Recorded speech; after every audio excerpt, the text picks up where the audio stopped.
We shouldn't have to live inside a box. We shouldn't be forced to think the way everybody else thinks, to think the way that people expect us to. And trying to push myself defines me.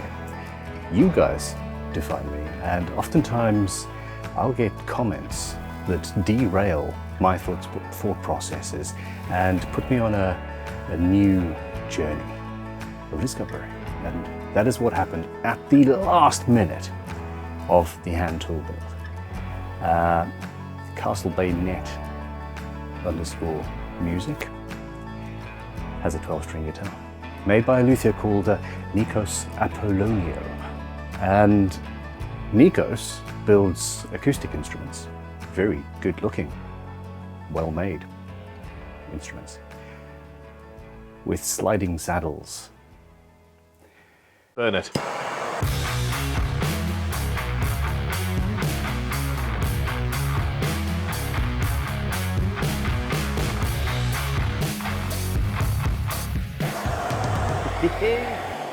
Last week, I started the process of making some mother-of-pearl saddle inserts for this guitar.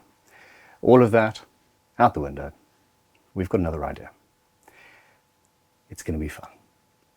Welcome to Luthier's Tips, Tools and Training from Crimson Guitars. I'm Ben Crow, and I am finishing this guitar in this video.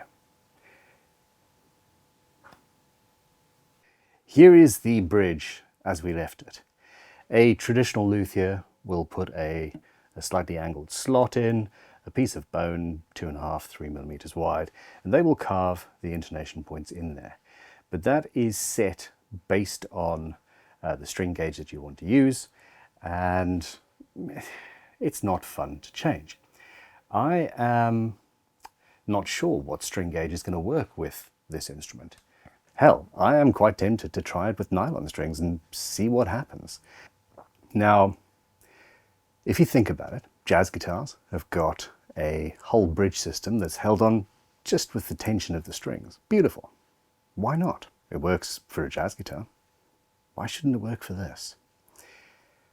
I'm thinking sliding dovetails. I don't think that's been done before. I mean, I don't really care if it has, but I want to see the work of whoever did it.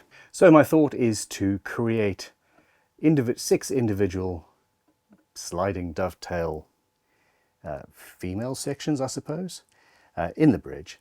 So, well, for 2 reasons. One, I don't want each saddle to fall over when I'm playing, or palm muting or anything like that.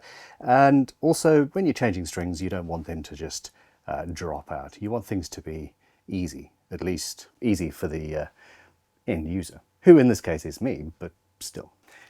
Now, I'm going to be making the saddles out of the same pieces of mother of pearl that I used to make the tuning key heads or knobs or whatever the hell you call them, because, you know, sense of completion. And I want to make 6 individual saddles that perfectly match, which means I'm going to need to make some sort of a jig system to start with. And also, the handbag that these came off of didn't mind that they weren't all the same thickness exactly. It's a natural material after all. So I'm going to find a few of these that are basically the same thickness to start with. Roughly the same size. First of all, file one edge flat on all 3 pieces, just using a crimson spot leveling file. More ergonomic, comfortable.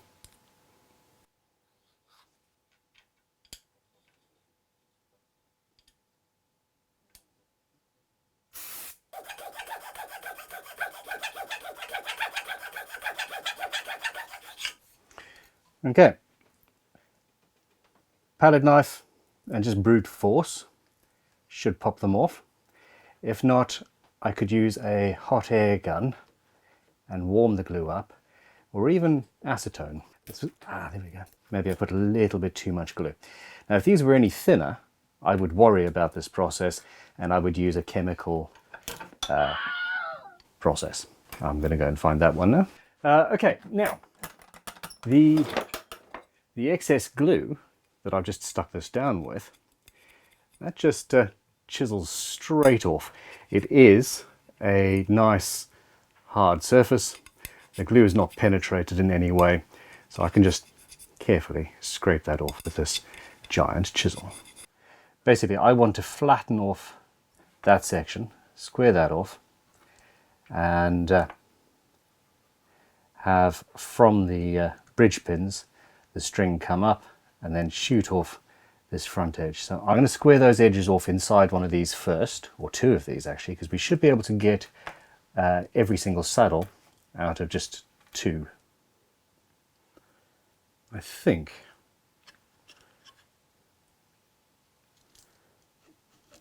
That's a better line. Remove that material. That's where the string goes up. I do know what I'm doing. It's just that the second you start recording, ideas happen.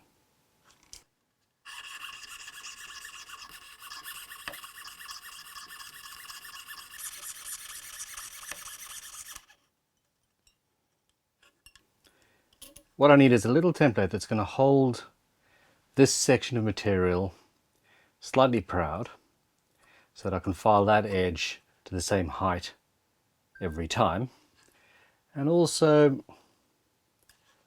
something to use to mark. Well, actually, I'll use the original thing to mark. So I'll use this to mark what I want to cut out of these, but this is going to help me to make them all exactly the same. This is easier to cut.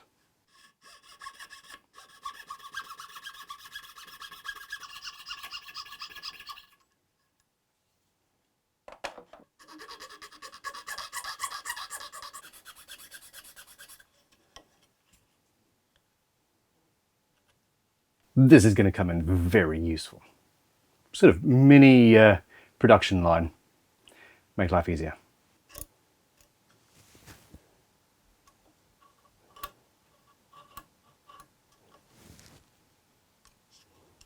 There we go. It's one. I'm missing the string hole, I think. Yep. Something else to be aware of is work holding. Fiddly little bits can cause problems, and I'm using this little welder's clamp, I suppose, to make life easier.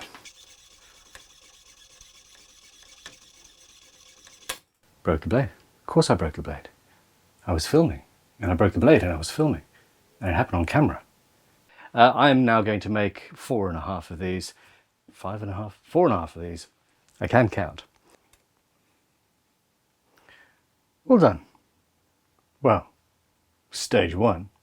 Now, each piece I'm going to push it into the template to see how much I need to adjust of this angle here. So here you can see I've cut slightly wrong. I need to remove, some material.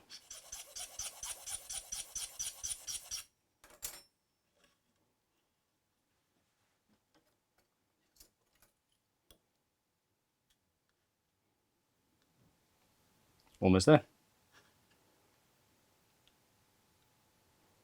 Rinse, repeat. The next stage is to use this and a clamp and a file to sort out the base and make sure that they are all exactly the same height. I'm lining the template up with the edge of the inlay jig, and basically I take one of these pieces, hold it in the jig, and then file away.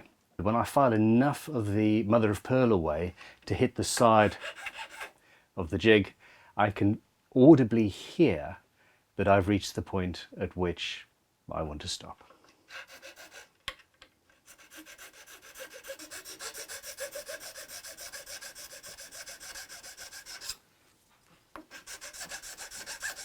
There we go. That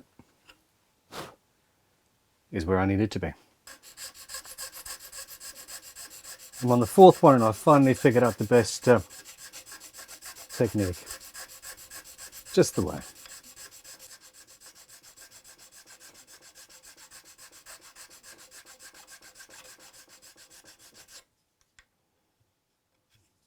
And here we go, entirely by hand. I have got 6 absolutely, totally, perfectly matching pieces.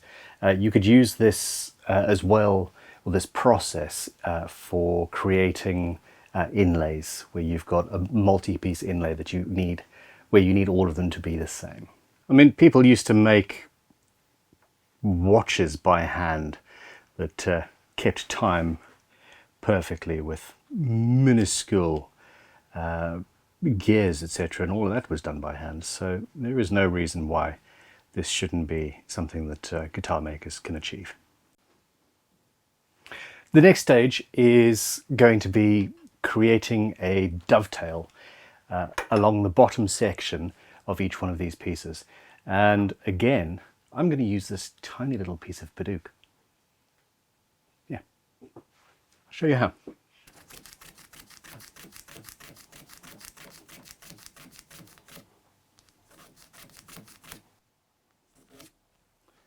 That'll do. So the next stage is where it truly gets interesting. I'm going to spot glue this piece of Padook to the clamp here, such that the edge of the Padook lines up perfectly with the edge of the clamp. I'm also going to glue myself to the clamp for good measure. Use a chisel just to scrape away any glue that's gone into the operating area.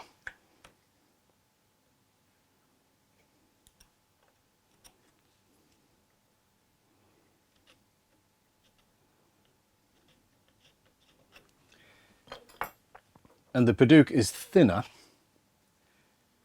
than the, and then he said inlay material that I've just lost. No. Fail. Yeah, the Padook is thinner than the saddle material. So as I clamp this up, it clamps that down, holds it exactly in place, in line with the edge where I want it to be, and gives me a nice square profile at the right height that I can then create a dovetail into. Fun times. Traditional crowning file, it's obviously files on each face, but you can get files that have file just on one facet and then angles that are clean and clear and will not damage anything. That's what I'm using here. I'm running the file on the face of the clamp. Oh, there's a little bit of rust there. Let's get rid of that first. That's poor tool maintenance, Benjamin Crow.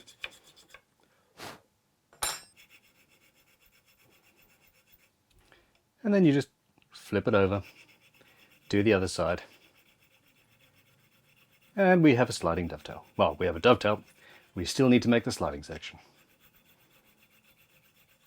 Of course, a slightly larger one also works.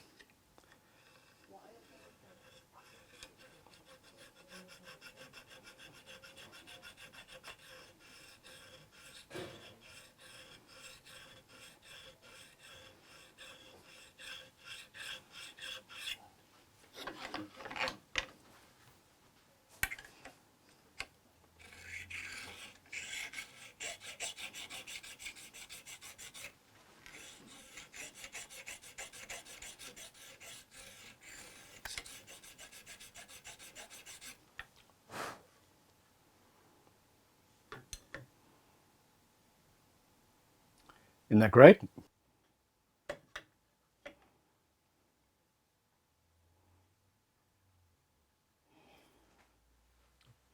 Sorted.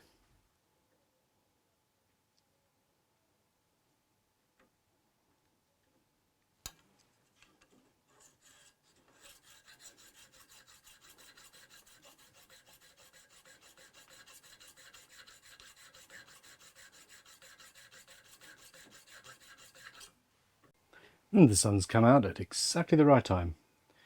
So I now have 6 of these gorgeous little things. It is worth noting that there's a little bit of play here, and you need to make absolutely sure that both sides of the clamp are locked in and square with each other before you start moving. I have to go back to the woodwork now.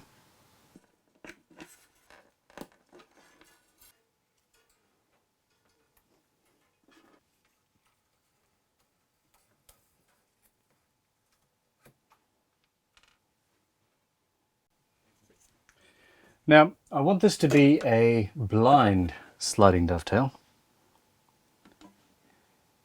I don't want them to be able to fall out through the front of the bridge.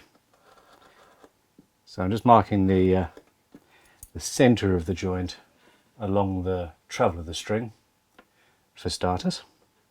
Now the fun truly begins. How do I inlay such a tiny piece of material and create a, well, gorgeous little dovetail?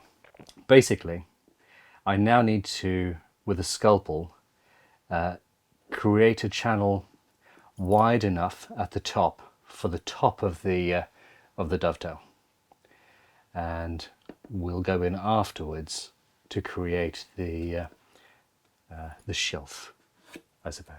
So let's do some measuring. Each one of these saddles is about 3 millimeters wide, and the untouched section is about 1 millimeter. So I need to create some 1 millimeter channels down into the bridge, and just eyeballing it, it's about 1.5 mil down. So I am going to actually measure this with a caliper, a vernier caliper, and I seek precision.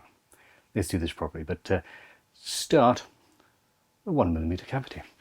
And the best way to do that is to find a piece of material that matches up. I can't show you because it's too small. I've got this bit of mother of pearl. It is slightly larger than I need, so I'm going to use this. I'm so hell-bent on doing things differently that I don't stop and think whether I should. There we go. That's the way to do it.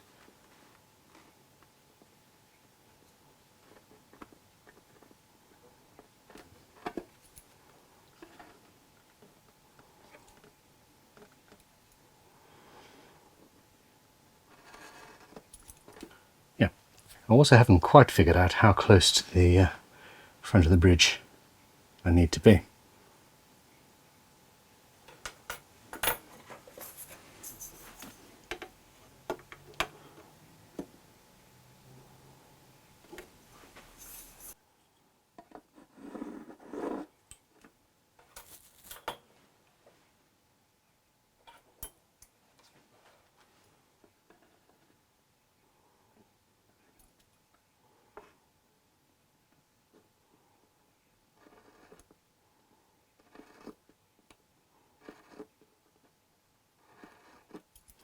Never go in with your first cut at full pressure.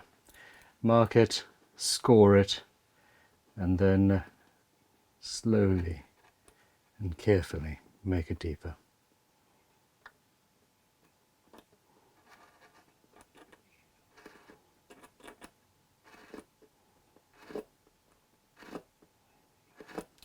Then out with the tiny chisels. This is a prototype of the new crimson inlay chisels. They go down to 3/10 of a millimeter. That's a relatively small one. Let's get some more light.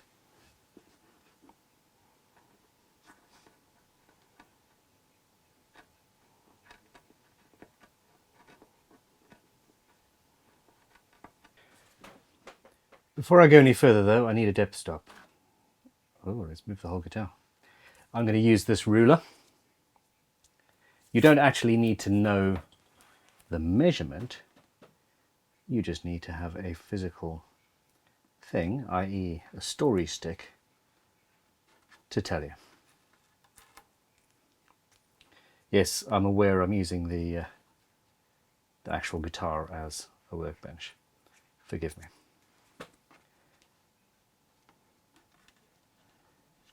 So that's what I need to go to. Hold it in the slot. It tells me if the slot is, if the bottom of the slot is square or not, which obviously it needs to be. Gives me the depth. We're golden. I genuinely should do a few of these before I start filming, but yeah, where would be the fun in that?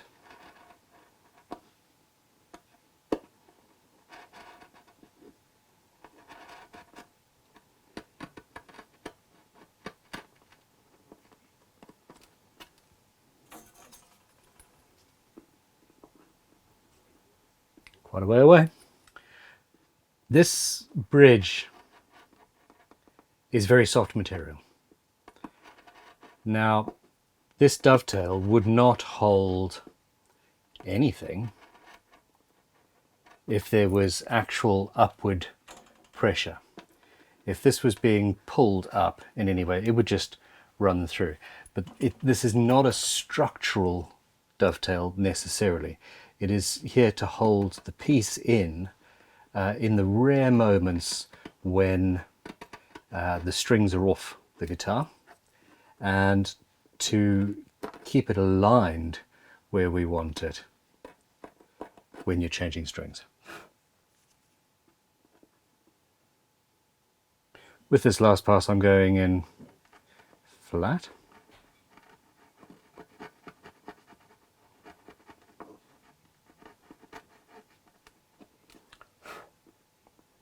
Or with what I think is going to be the last pass.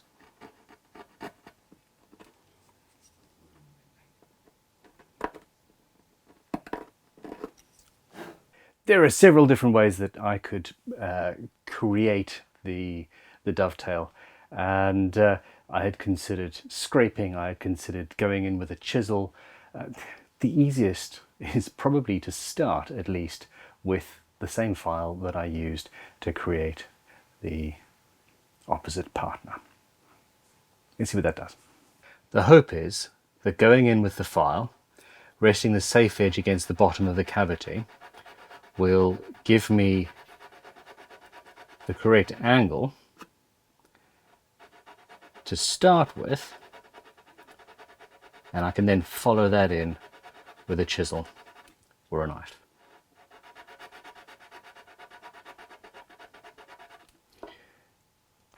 If I was in the workshop, I'd probably grind away some of the safe edge to make it thin enough to go all the way in. But as this stands, it feels like it's working.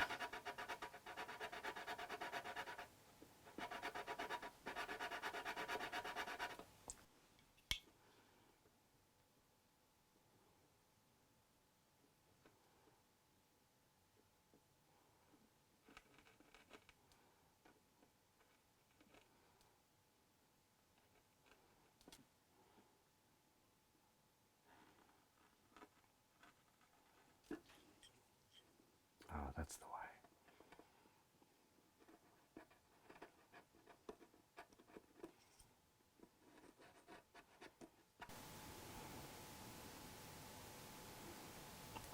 Going backwards now.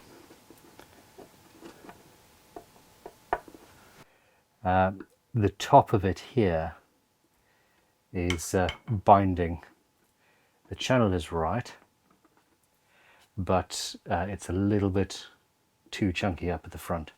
Or I need to open up the bevel on the piece here. I wonder what happens if I try a different piece.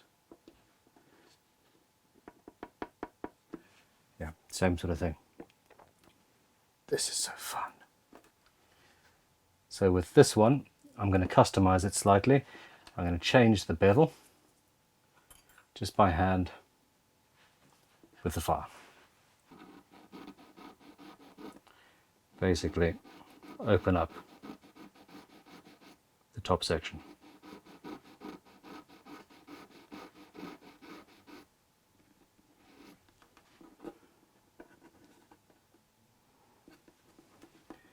And we're almost to the front there.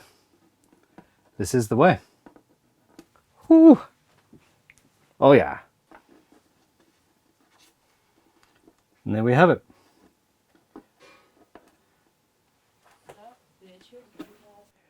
So here is where we're at. We've got the back of the cavity and the front is ending, and I think what I'm actually going to do is potentially cut all the way through and down to the bridge pinholes, but more as an aesthetic idea. It's also going to need solidifying. The wood is soft. It's going to need solidifying with super glue when I'm staining the bridge, and this is going to be good. Instead of playing around with scalpels to mark the initial cut, I'm actually just using my chisel. So go in very carefully. I'm cutting across the grain, make the initial cut, and then once that's done, I can go in at an angle. This, because of the shape of the chisel, because of the bevel, does want to push these edges up, so I'm not doing too much. Then you go in with the scalpel blade at the angle. And from here the process is pretty much the same. It's going through with the chisel and then cleaning up the base with the files.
Now it's important that the whole piece sits flat when under pressure on the base of the slot. I'm a little bit concerned about the pressure of the string on the front of the saddle, pushing it down, which is why I've put a slight angle on the front, so it's pushing down that way. I don't want the pressure of the string to rip the back end of these pieces up and out of the dovetail. But if it looks when I'm stringing her up that that's going to happen, then I will need to slightly change the design of each saddle piece, which would mean remaking them. But I'm down with that. With everything in place, it's now time to start thinking about the final look. I'm going to continue this chamfer, the sliding dovetail, down. At a certain point it becomes vestigial. It's going to increase the angle of the strings a little bit as well, but make everything look better. I want a nice bevel along the front, and I'm going to put a little circular shape on the end and go in with a little gouge. This is going to be pretty. Actually, I'm doing curves because I'm used to curves. This guitar is all about straight lines. Yeah, straight lines it is. Little V gouge.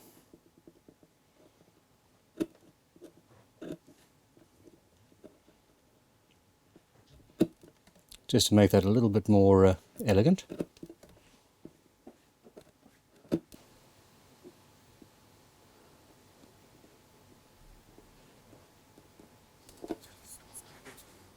Chisels.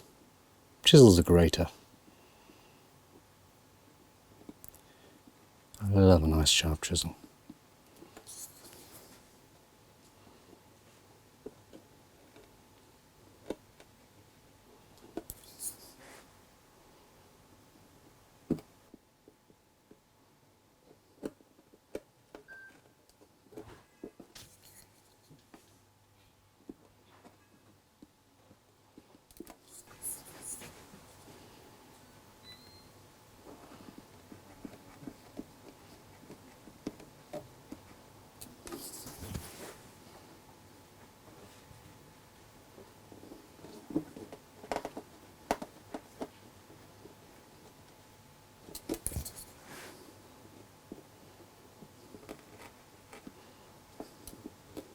The V didn't actually look nice, so I'm going in with basically an inside ground gouge here and just tidying up the end of each of these slots.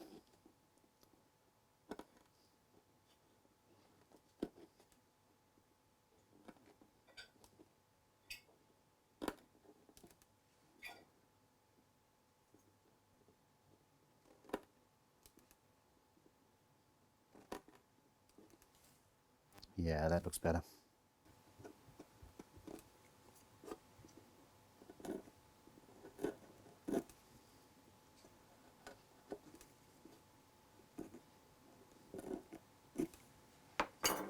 And then it's onto a tiny plane. Oh yeah.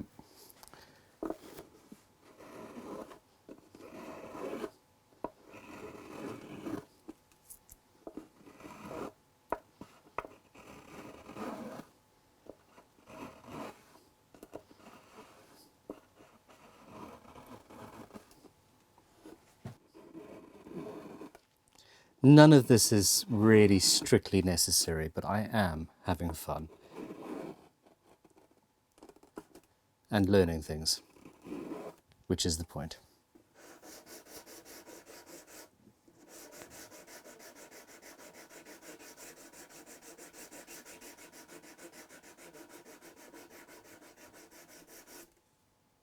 After a bit of sanding and tidying up, it's time for stain. So this is the Crimson Guitars water-based stunning stain in black, and I'm going to apply it with a cotton bud and try not to knock it over. Now the fretboard has a fairly complex colour, so I'm probably going to be putting some brown over the top of this and well, seeing what happens.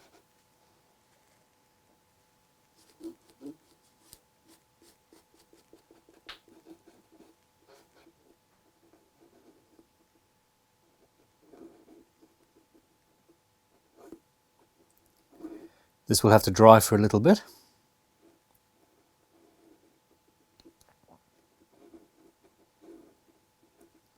We'll see what we end up with.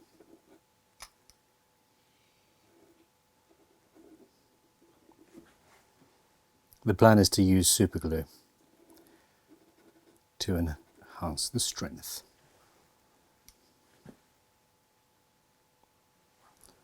That'll do for now.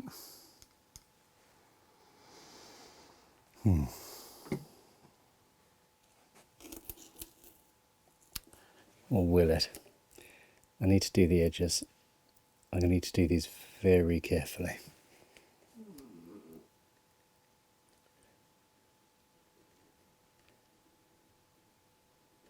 Sometimes masking tape, when you're using thin stains like this, actually wick the thing that you want to protect the guitar from onto it. So it is safer to go in very carefully and slowly and ease up on the place you want to be.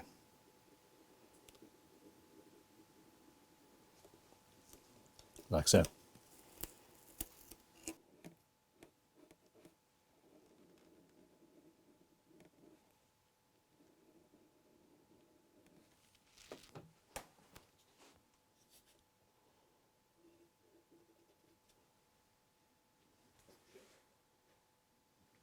Okay. Okay, to match the actual orange hues in the fretboard, I'm going with orange over the black. So the fretboard here was burnt, if I recall,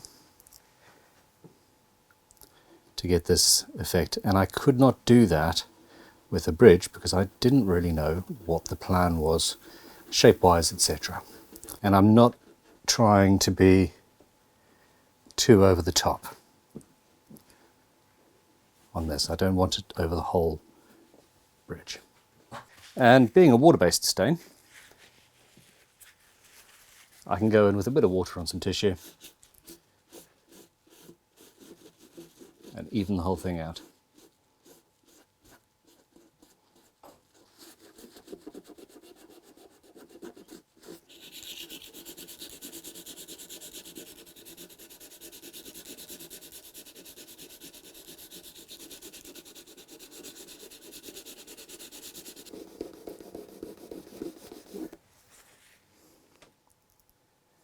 And that there is the burnished effect you get with basically a raw finish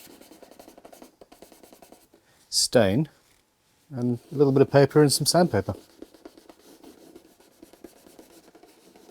I'm going to put this together, see what it feels like, go from there.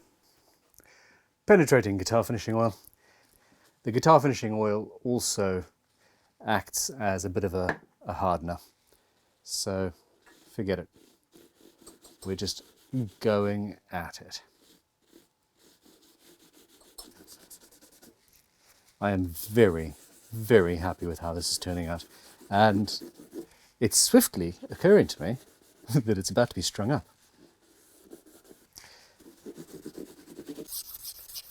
Okay, the final stage is filing the pointy ends down of these because it's not required and looks ugly, and then using a crimson sanding stick with some 1200 grit paper on it to polish them up and get them gorgeous.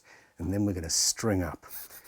I'm going to use a needle file to put a little groove in just the top edge of each of these initially, and then see what needs to be done to get the right action and setup, etc. Might all fall apart and you're going to see a man break. Feels like this is a long episode. Hey, who cares? It's the last one.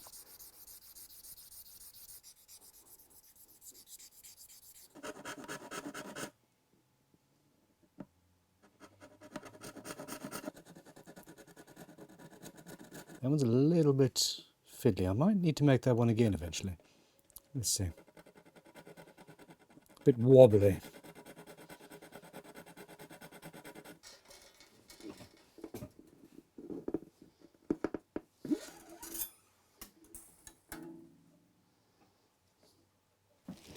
It might have too much of a curve on it. I'm going to string this one up and see. The nice thing is, obviously, these things are completely changeable, even reversible. An initial thought of mine was to have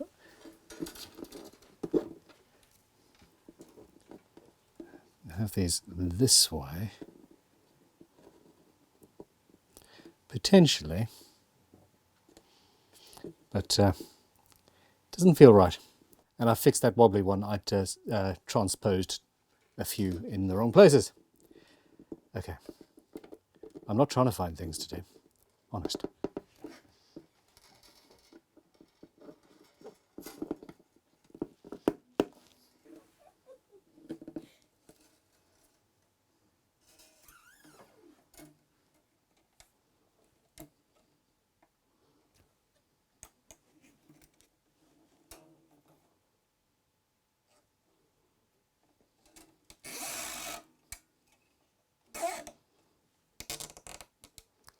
The first time a guitar ever has a string on. This is something else.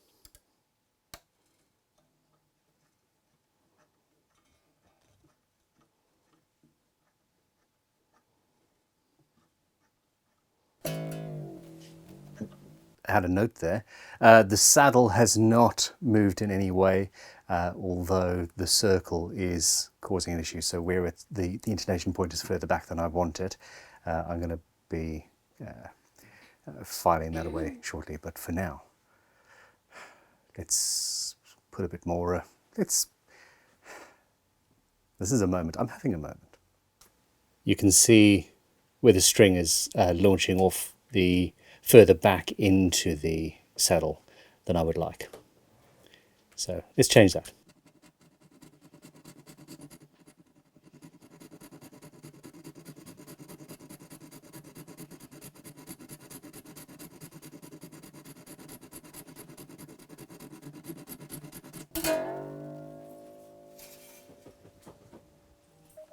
Lovely. That's doing everything that I wanted it to do.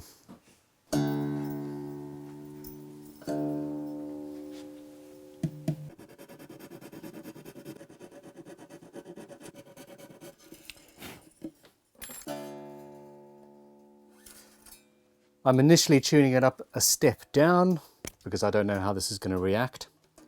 We'll see what happens together, won't we? I feel very strange that this guitar is coming to an end.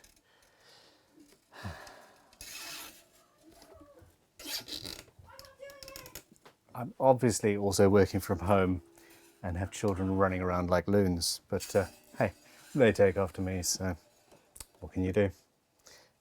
Touch that camera and I'll have 2 children, not 3.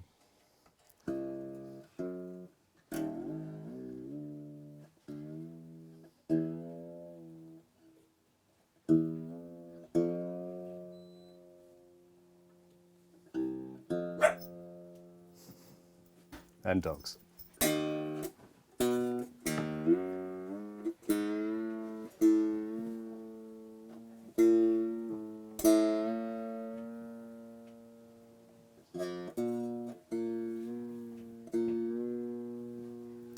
It is always so scary when you're stringing up an acoustic guitar for the first time.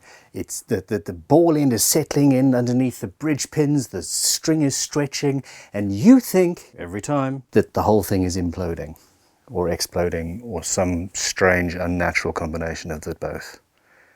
Cutting these off now is an act of trust that everything else is going to go all right.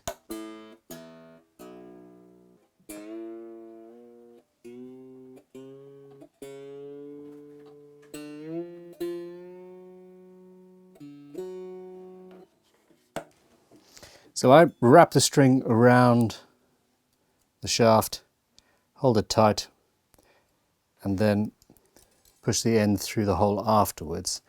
It gives me a fairly easily repeatable amount of string, and then you hold it under tension and tune it up. There's, I suppose, any number of ways of stringing up a guitar, but this is what I do. It locks the string in the hole, keeps it under tension, and well, works for me.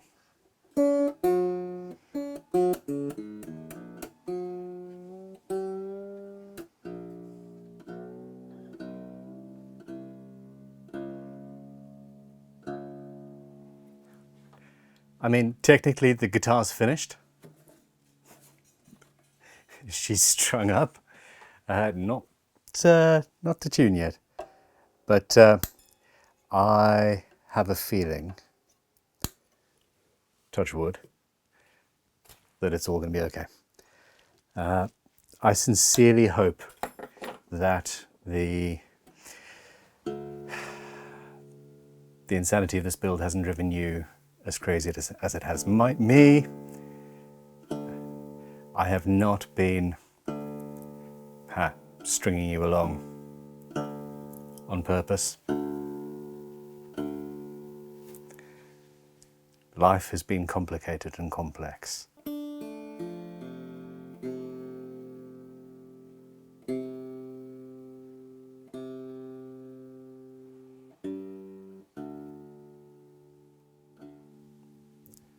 Currently tuned to D. I'm going to leave it overnight, stretch the strings, and I will be back with you in the morning.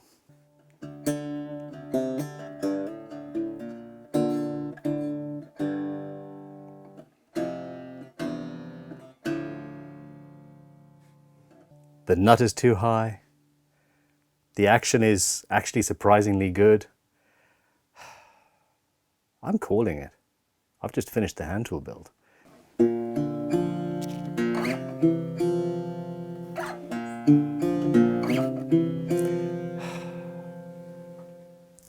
I'll see you in the morning. I need to go and sit down in a quiet corner somewhere.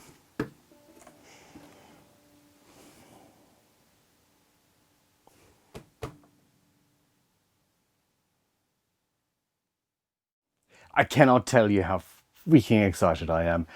It's the next day. It has been strung up for more than 12 hours and it has not ripped itself apart. I basically spent some time last night adjusting the intonation. My initial thought, which was having these pointing the other way, so the curve was at the front and the intonation point at the back of these movable saddles was right. The string does tend to push them forward. I have put some silicon carbide in the bottom of the groove, which helps, but under a production on a production instrument, you would need to have a better solution than that. I can't believe how loud it is, especially for this size. But you can see there was a mistake, an issue. This one here cracked. I forgot that I was supposed to be moving the tuners from here. And I've had the strings off a few times while adjusting things. And you guys were right. These are a little bit too delicate, or at least that section is. When I built this, I said, these are too big. These are too big. There's got to be a solution. I'm going to remake them smaller. I'm going to just take a saw to these and cut off the extruding section, the weak section, and that's going to do it. They just protrude far too much, and well, it doesn't have to. So my issue here is that you're in the way.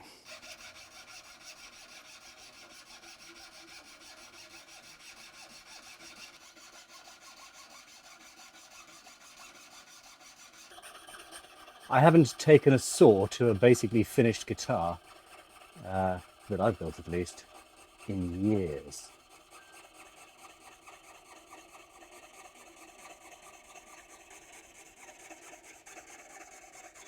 Okay, I'm using a coarse crimson crowning file here, and basically running the safe edge of the file off my fingernail.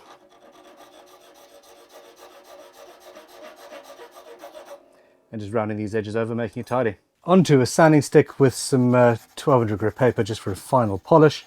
And then this guitar is officially, finally done. I do not have any more curveballs to add.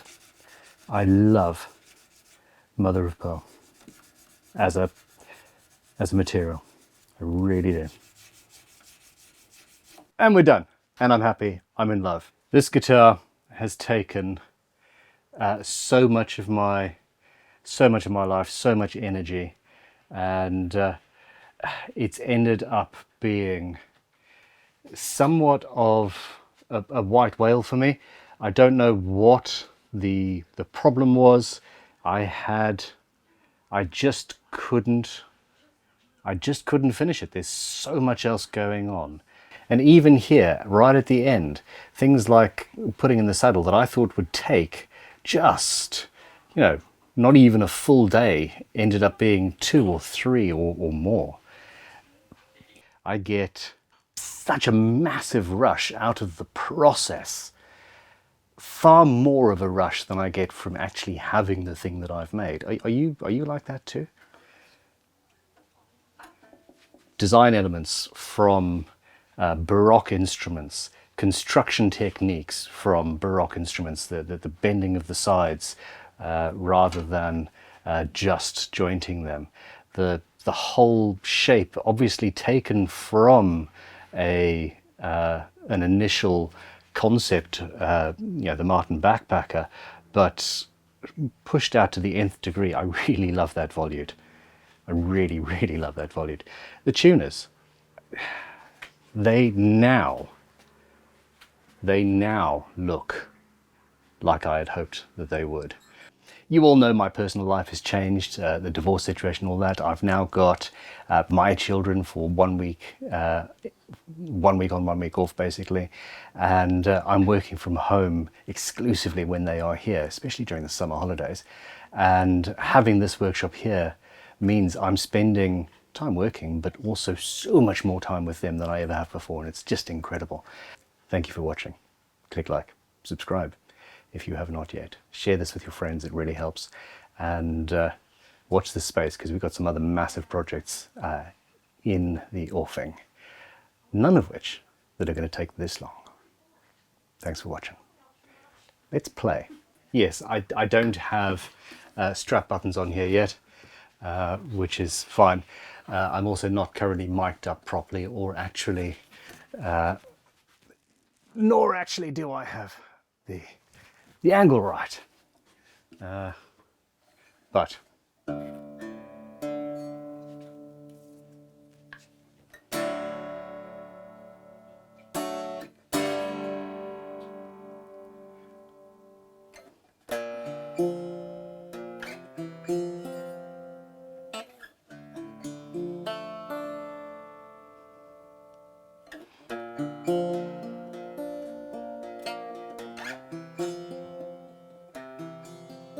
I need to learn how to play properly.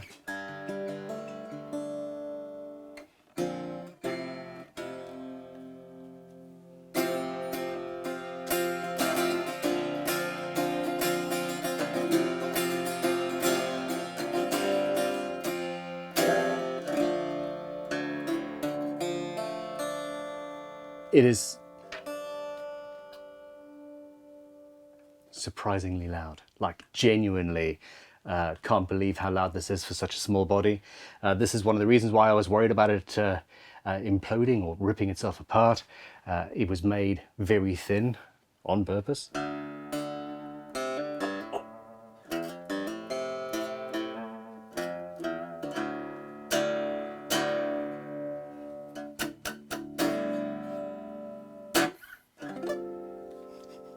I just love it. I genuinely...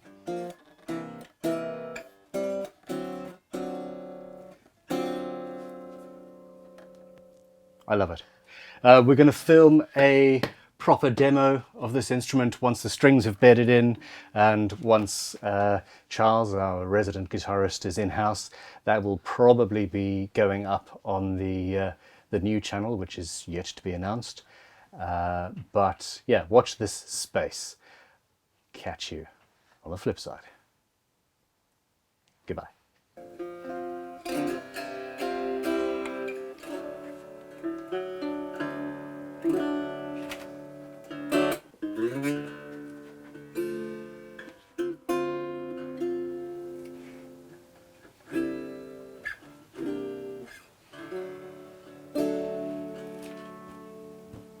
It's beautiful.